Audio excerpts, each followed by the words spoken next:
Hi everyone, welcome to Backstage with Blur the Border. I'm Surbhi and today on the show we have Shreeja Rajgopal. She's both a celebrity stylist as well as a wedding fashion stylist. As a celebrity stylist, she's behind the looks of Sayani Gupta, Prajakta Kohli and Mithila Palkar, to name a few. And as a wedding wardrobe stylist, she is the founder of Draping Dreams, where she's worked on bridal looks for clients across India. We are very excited to host Shreeja on the podcast and dive into her life as a stylist. Welcome to the podcast, Shreeja. Thank you. We're going to throw it back to the early days. You obviously got your start in the fashion industry as a PR professional. Can you tell me a little bit about the switch you've made from working in PR and then transitioning into styling? Yeah, actually, growing up, I was always fascinated with fashion in general, but I never really knew which kind of sector to dive into because I felt like I don't really know much. It's like any little girl who was obsessed with fashion when she was growing up.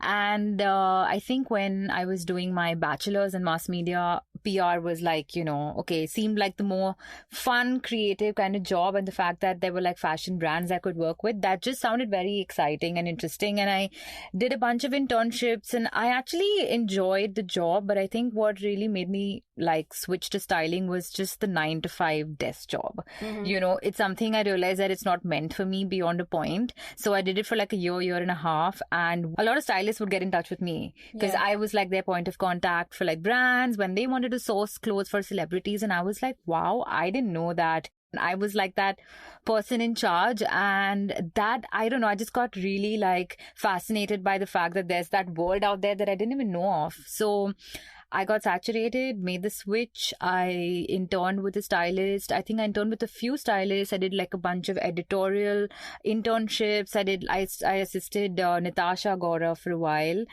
And then I just didn't stop. I think I found my calling in a way. But then, of course, I was figuring it all out even then because it was a whole new world. But I knew that this is something I could kind of stick to because it wasn't every day is the same, That monotony kind of put me off in PR. I'm talking about this is more than 10 years ago. 2011, 2012 is when I was doing PR. What was your first styling gig? Alia Bhatt, actually. Wow. And it's funny because when I tell people, they don't believe me. And I'm like, listen, this is when Student of the Year just came out. And I actually, her manager, I was interning with her when I was doing my PR sports internship. Mm-hmm. This is before she got into celebrity management. And she always knew that I switched to fashion styling. And she actually just messaged me one random day saying, hey, listen, do you want to style Alia for 2 events? It's Navratri and she's going to, I don't know, whatever. And I was like, yes. And although back then she wasn't that big a deal, it was just her first movie. The movie star that she is now. Yeah, but I was just okay, it's still Alia, but why the hell would I not? So what I was doing an internship back then with somebody I don't even remember. I just left everything and I was like, I'm going to go do this. So that was technically my first styling project on my own. That actually gave me a lot of confidence because although I just styled her for 2 events, I was the fact that I could somehow pull it off with very little experience just kind of made me more confident. Because you had the lens of looking at it from a PR professional. Yeah, exactly. POV. That really helped me because even today, because you're always interacting with PR, it's such a correlated job, right? PR and styling. So it kind of helps. I think that I'll never forget that first gig with her because for a nobody from the fashion industry, when you get to work with Alia in such early years, it's just okay, you're doing something right. Would you say that was your defining project that you felt validated as a stylist? That actually pushed me to, it made me more confident about continuing with this, There are other projects along the way, which I'm sure we'll talk about, where I felt okay, this has kind of meant something to me and makes me feel like what I'm doing is right. But the Alia project was definitely a kickstart, if I can say so. That just made me feel okay, I definitely want to do this now. So since we're looking into your early days, what did you find to be the hardest parts of your job as a stylist? Everything. This is I was a nobody, right? I didn't know anything about styling. I didn't know, I liked fashion, but liking fashion and knowing fashion are two very different things. So for me, it was every day was a learning. I had to do so much homework. I didn't know how to reach out. How do you get work as a, you want to style celebrities, but how do you get it? It's not like your other professions where there is a set kind of format, okay, you're doing engineering, if you study, you apply for a job, you get a job. This is very different. Like no one's here teaching you, saying, hey, this is how you kind of navigate yourself. Yeah. So it's all completely self-taught and self-learned. So I just had to I remember I used to sit with my laptop on my bed and send out 50, 60 emails to all production houses and advertising agencies, because someone told me that, send your resume. But I was like, my resume has nothing fashion related. So I would have done a lot of test shoots and stuff like that. And I would just send out my resume to people saying that, hey, I'm a stylist, just pick me for whatever is, coming up. And I did that for months thinking that, okay, I would get one revert somewhere, something clicks. And it did happen. And then I had friends who were kind of into events and stuff. They got me connected to a few managers here and there who were handling models and managing actors. And I mean, I didn't know anything. So I went from 0 to 50. And that took me a long time because I didn't know, what am I supposed to charge? How do I charge? How do I get clothes? How do designers trust me when I say, hey, I'm styling so and so, right? So everything was a challenge, to be honest. And I think it took me a good 2-3 years to get accustomed to it, because it can be a little overwhelming, Yeah. Can you tell me a little bit about your wedding styling business? Yeah. So that actually was kind of a passion project. I was the stylist in my friends groups, and how it is, they're just oh, can you style me for my wedding? And I kind of helped a lot of them just put their wardrobe together, their wedding wardrobe and stuff. And I realized that, why am I not doing this as a profession? But that's when I realized that there isn't anything that exists already that caters to wedding stylists, So it's funny because weddings, I mean, it's such a big industry in India. It's one of the biggest. It's just funny how there was always an expert dedicated to every aspect of a wedding, but somehow when it came to clothes, there's no wedding stylist, which is bizarre to me because you spend, so I think a lot or maybe most amount of your money maybe on your outfit, because that's what brides, at least for the most part of the brides, they want to kind of look their best on their wedding day, right? And it's the photos that last. So I used to wonder that why there's no one to kind of curate that for them and kind of make their life easy. That's where I step in, and I want to make this something that's accessible to most people. I'm not catering to the elite and to, the bigger class of people. I don't know if that's the right way to put it. The big budget weddings. Yeah, necessarily. No, because I think there's enough for them, enough and more. Yeah. So this is something that I would like to genuinely kind of, it's more than help. It's something that I want to kind of give back in a way. Of course, it's a wedding and it's a job at the end of the day. It's very, very tiring as well. But it's just my way of giving back to, real people like me, and I think nothing more than helping someone with their biggest special day of their lives. Yeah. So I'm still kind of working things around it and trying to see how I can kind of reach more people and because I think the visibility is everything today. That's true. And a lot of people don't know that this even exists as a service, wedding styling, which is really sad. But that's my aim. I want to have this reach as many people. Yeah, it's something that I've come across as a stylist as well, where, people that are about to get married are very interested in being styled, but they don't know how it works. Yeah. So tell me, how does it work? For somebody that reaches out to you? Yeah, so firstly, we kind of have 2 to 3 meetings just to understand the person, their personality, what their wedding is also what their love story is because a lot of them get styled, the couple gets styled, or sometimes it's only the bride. Yeah. We try to do 2-3 meetings just to understand their sensibility, what kind of a wedding they're having. Is it an intimate wedding? Is it a larger than life wedding? How important are the clothes for them? For some people, they really don't care. I mean, as long as they get something that looks pretty, they're okay with it. And then there are people who really want to get into the whole design aspect of their outfit and the detailing. So we kind of host a few meetings. We try to understand the client. Then we go from mood boarding for them to understanding budgets. What is it that they want to spend? I have brides who say, listen, I don't want to spend more than 50,000 on my jewelry. So can you help me? And I'm of course, because there's this myth that you need to wear real jewelry on your wedding day. And there are a lot of brides today who don't find sense in spending that much. And I completely understand that. So, kind of helping curate brands for them that would help them in their budget. And then we kind of it's kind of similar in a way that you do go sourcing together, but you're not sourcing, you're shopping, So you go with the bride, if the bride is overseas, we do a lot of FaceTime appointments, we take videos, we show them stuff, we kind of try it on ourselves or my assistant, and we show them how, the look can be styled. Yeah. And it takes about 2 to 3 months to kind of like put together 2 to 3 looks, I would say, unless you're like curating something from scratch, like making a custom look. And then we host a bunch of trials. We do like jewelry right at the end because, we first want to sort the outfit. So it's just kind of like making a checklist, and kind of like ticking off as you go. And I honestly have a lot of fun doing it with brides because they're also excited, because they also haven't heard of like half the brands. When you suggest to them, they don't know. And I think because we're stylists, we know of like so many brands and designers in every corner of India. So it's kind of like interesting to see how they kind of enter this world and see like, okay, even this exists, So that's pretty much how it goes. And of course, we're with them on the day of their wedding, So that part is very similar to us being on set with an actor, We're there, we're doing the finishing touches and making sure like the photos are taken in the right angle and the light is great and all of that, and hair and makeup and everything.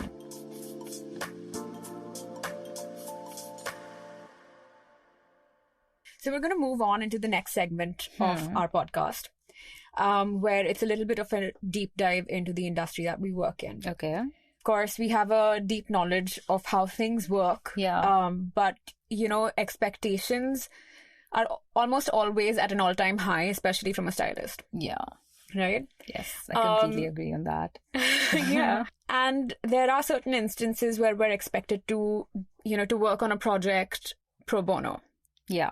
Right? That happens very often, and we're all guilty of having done it, including myself. I want to understand how you tackle this. If you ask me today, I just ignore such requests when they come my way. But it's interesting that you ask me this because what I've heard, I don't know, I've heard that people do it even today. I never understood this, and I will never understand that why must anyone do anything pro bono. Forget about styling. I just think in life, like I understand if you're doing an unpaid internship, that's the norm. I think in most kind of businesses or services where internships are usually unpaid, which I understand. But going to a stylist who's, has work of like 3, 4, 5, 7, 10 years. Sometimes even 20. Yeah, and is established enough. Why would anyone, or why should anyone rather do anything pro bono, right? At the end of the day, it's a service, it's a job, it's time, it's effort, it's money, it's sweat, blood, whatever. And I think that as an industry, I find it very difficult to find people who are on the same page as me when it comes to this stuff, because people think that no, that's the right way to like climb the ladder, but I don't resonate with it at all. It happened to me. I worked 2 years for free. Like my initial 2 years when I just stepped into styling, when I was also like finding my way, it was all pro bono, or like I would get like 3,000 for a project or like 5,000 for a project, but I wouldn't consider that a salary. That's just like money coming back for whatever I've invested. And, the first 2 years, I didn't think about it because I was like, okay, no, I want this opportunity. I'm going to do it. I don't care. But that's the thing, right? That kind of becomes like a habit. I would love for like as a community of stylists, if we could put an end to this, because I think it just doesn't end as relentless. Once in a while, maybe if it's like a really big project and it's something you genuinely want to do and you don't care, then it's fine. Like, maybe it's an actor you really want to work with and you've looked up to and you've got that your way. What do you feel like are your major roadblocks that you face as a stylist today? A lot of it is pretty similar to what I faced even, say, like 6 years ago. But it's just, I think number one right now in my life would be expectation. And this could range from not just what actors expect out of you, but say you're working on an ad shoot or you're working on a film. I think people forget sometimes that we're human first and then we're stylists, like our profession comes second. And so it's funny how people think that stylists at any given point of time, we're just like sitting available with like clothes and options on us all the time. And I've been part of many shoots and many such projects where my turnaround time is like 10 hours or like 3 hours and like 6 hours, wherein they're like, hey, we need to see like 10 options. And I'm just like, what do I do?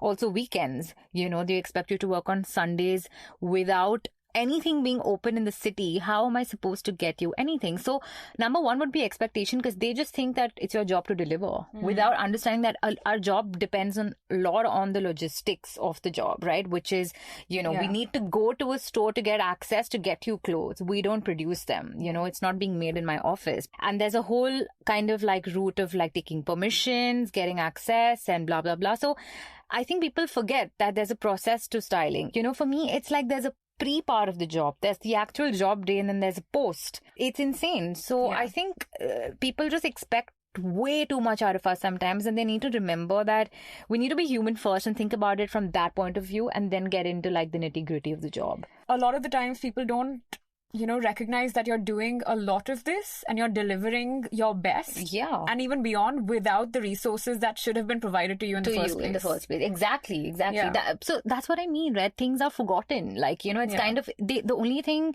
that they know is that you're a stylist and that's your job. Yeah. You have to deliver. No, but like we said earlier on, it's a very collaborative job. Our job depends on a lot of other people. Yeah. Yeah.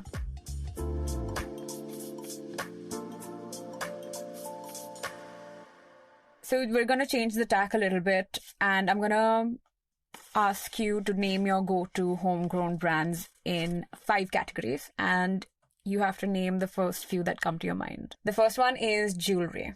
Shoploon. Love. Meesho. Also love. There's this designer called Timeless by Shweta. I love her arm stacks. That's like doing the rounds right now. Shop Hanan also has some really interesting jewelry. Yeah.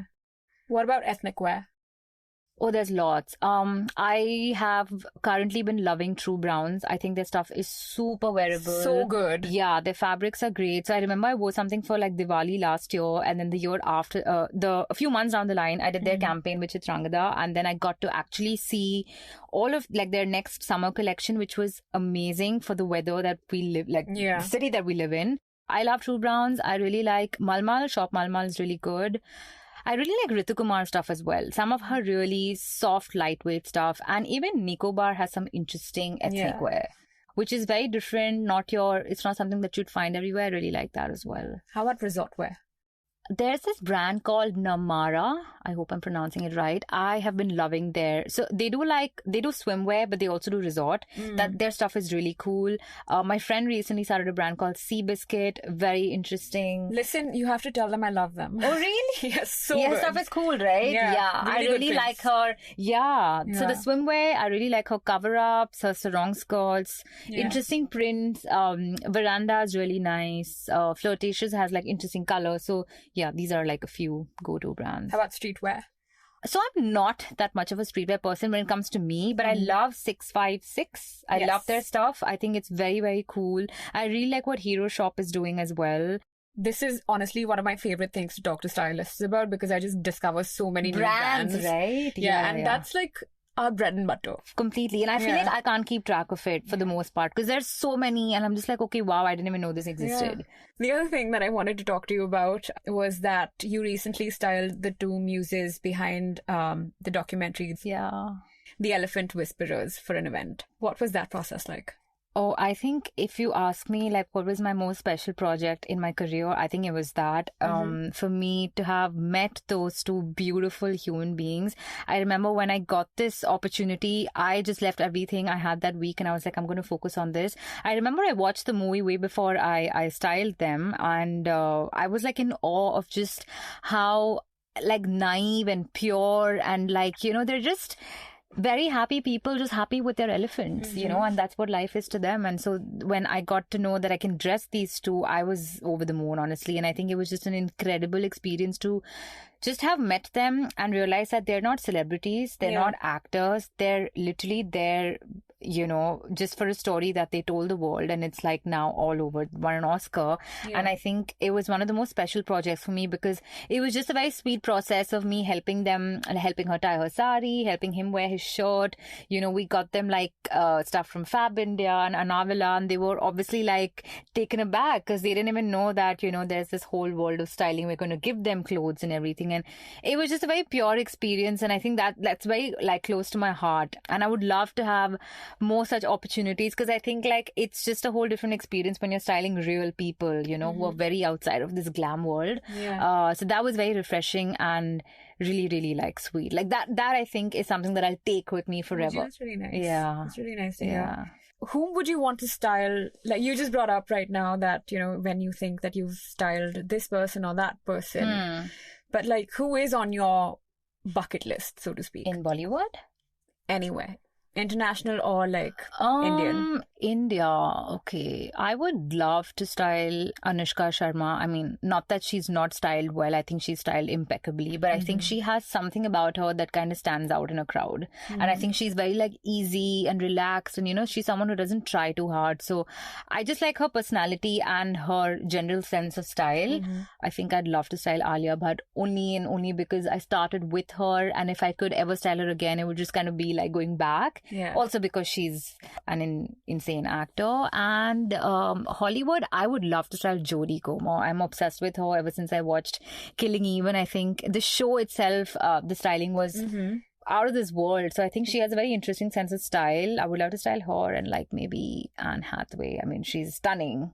But yeah, these are just like wishes. And like which Indian label would you style them in? Wow, Anne Hathaway. Oh, Jodie Comer, actually, I would love to see her in an Anamika. I think she'd like really pull it off. She really would, you know. Yeah, like I think she has that spunk to her. Like she's not entirely feminine. She's not like she's somewhere in between. And there's I think something of an edge. Yeah, which is why I think she could really pull that off. What about Anne Hathaway? I don't know. I think she'd look like, you know, in just something like very pretty, white, pristine sari, and maybe like a classic Sabyasachi, or maybe even a classic Manish Malhotra, like, you know, one of those very timeless sequin saris. Yeah, sequin saris, yes. You know, and just like clean makeup, red lip, and maybe like a flower in her hair, and something that's completely obviously different for old her. Bollywood. Yeah, very like vintage Indian glam. I think she'd look stunning. Tell me, have you seen a fashion collab recently that you really resonated with? What I really resonated with forever, and I think this is my favorite collab, is Fenty into Puma. I think that is iconic, and the fact that it's coming back is very exciting. Rihanna can never do anything wrong. Yeah, man. She's like something else. So she's like iconic, I think, in the truest sense, you know.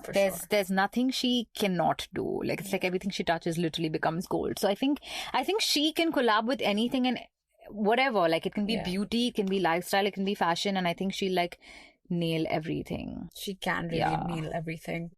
What two brands would you like to see collaborate? Indian and international. Okay, so I think Sabyasachi into Birkenstock would be like, it would be my dream collab. I'm a Birkenstock girl. I think they're the most comfortable like footwear option there is to be on shoots, to be like anywhere, travel, whatever. It kind of like goes with everything. When I wear Indian, like magically. When I wear a kurta and jeans and like Birkenstock, it works. And I think that collab, like to do his beautiful prints and like maybe like embroidery on the buckle, like I can already see it in my head and see that this is going to work and like sell, like get sold out, just like the Sabyan H&M campaign where I didn't get anything, like literally I got my hands on nothing because it got sold out. I know. Me neither. I think this would be really interesting. Like I would love to see something which is also more affordable in that sense. Like, you know, Birkenstock, it is something that a lot of people wear. Yeah, it's accessible. So I think that would be a really fun collab. Yeah. You never know. It's probably like also in the somewhere works. in the making. Yeah. What about your job makes you happy, would you say? I think the end result. I mean, it's very cliched, but it is that. Like for me to see it all come together at the end of it. Of course, there's also a thrill of the whole creative bit wherein you're like sitting with your team and mood boarding. And I like that part also because it's exciting because you're trying to put something new for this person that you've been styling for years. Like I've been styling, for example, say Sayani or Mithila for like 6 years. And imagine doing a new thing every time. It's tough, you know. So like I like the bit where you're sitting and doing your homework and you're curating and like putting together mood boards and trying to like ideate. And the in-between part, I don't love because that's where you lose your mind and like you don't sleep and you're just running around like a headless chicken everywhere. And then, of course, seeing it all come together and seeing it like, you know, when you see that final photograph of your work and when you know that, okay, you've done a good job, that like does it for me. Because I know what's gone behind that. Like people seeing it on Instagram are just like, hey, that's a pretty dress and she looks great. But I'm like, yeah, you know, I've had nightmares getting that or whatever, like the story behind a look. So that for me is very interesting because I feel like people don't discuss what goes behind every look that you put together. There could be like ridiculous stories sometimes and funny stories of how that actually came into being. I mean, if only they knew, huh? Yeah. If only they knew. That should be a whole different like segment maybe where you can like ask people about, you know, pick looks and just ask them what went behind it. Because I have like horror stories, funny stories, and like, I'm sure there are many like me who have a lot of those.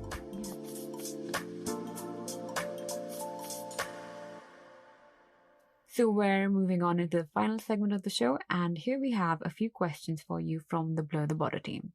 Can you share a memorable experience from working with a client or on a project that challenged you creatively?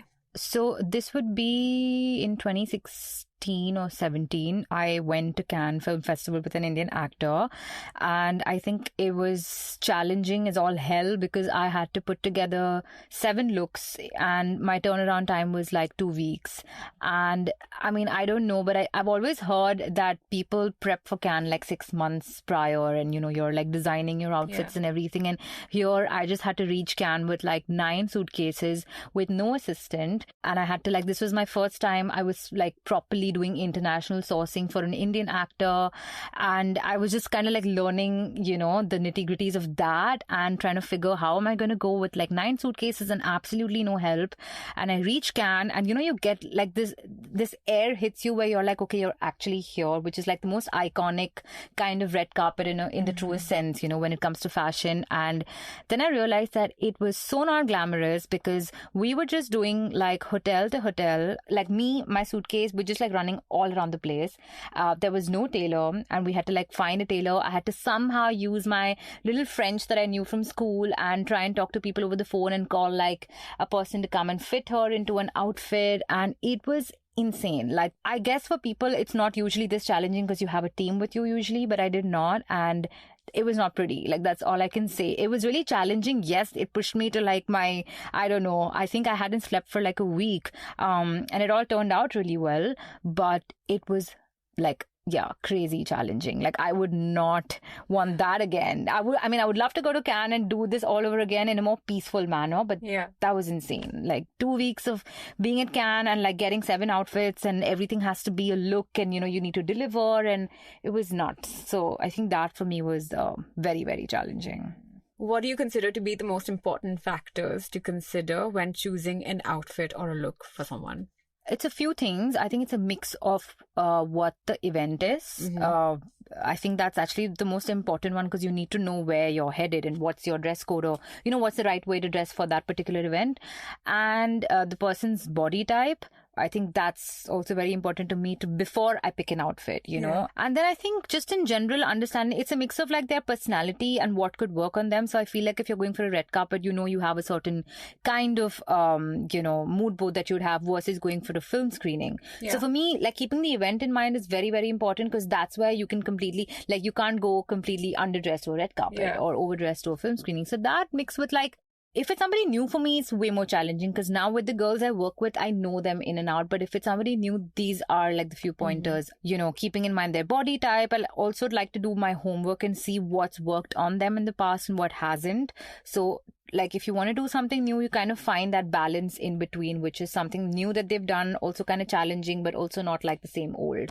I think these are the few factors. And then of course, it's very important to ask them what they also prefer wearing because of course it's a collaborative experience, but I try my best to kind of make it like, the best of both worlds and kind of like meet halfway. Yeah. Okay, with that, we've come to the end of the episode. Shreeja, thank you so much for your candidness. Thank you. I think this was fun. Yeah, I was completely candid. I've had zero filter. I hope it comes across the same way. Thank you so much. Thank you. Thank you, Surbhi. Well, that was our conversation with Shreeja, and she kept it real. If you enjoyed that, follow us on your favorite streaming platform. We'll be back next week. Until then, I'm your host, Surbhi Shukla.